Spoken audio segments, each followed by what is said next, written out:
Who says chicken nuggets are just for kids? I'm making a spiced up version for us grown-ups that is absolutely gorgeous. Let's make some hot and spicy chicken nuggets on the One Pot Chef.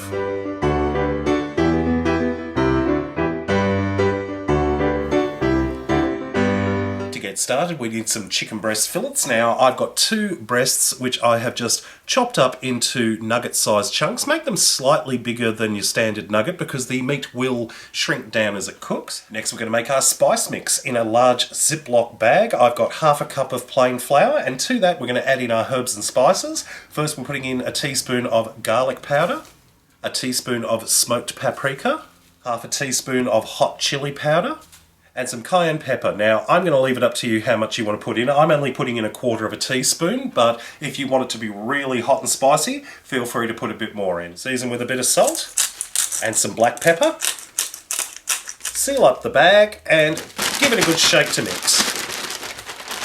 Add in the chicken pieces, lock up the bag again, and then all we need to do is just give the chicken a bit of a turn until it's all nicely coated in that beautiful spice mix.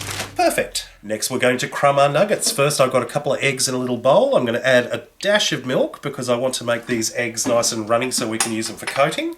And then just using a fork, we're just going to beat that together until it's nicely combined.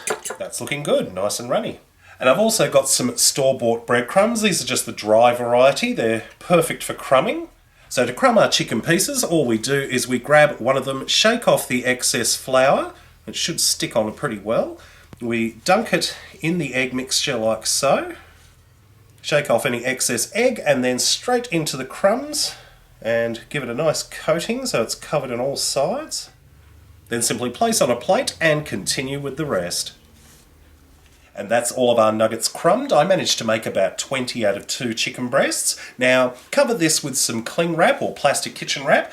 Pop this into the fridge for about half an hour, and it'll help the crumb coat to adhere to the chicken, and it'll also help those spices and herbs and flavours to mature. And our hot and spicy chicken nuggets are ready to cook. If you're deep frying them, you can pop them into some really hot oil for about 2 to 3 minutes or until they're golden and crisp on the outside and cooked all the way through. They won't take very long because they're not very big pieces of chicken.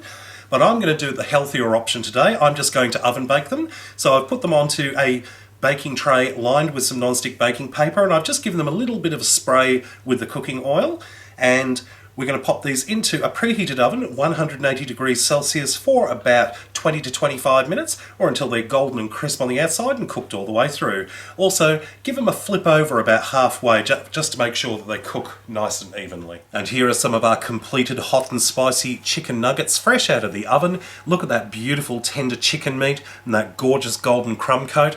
I cannot wait to have a taste. Golden and gorgeous, and the smell is incredible. Wow, I cannot wait to bite into one of these.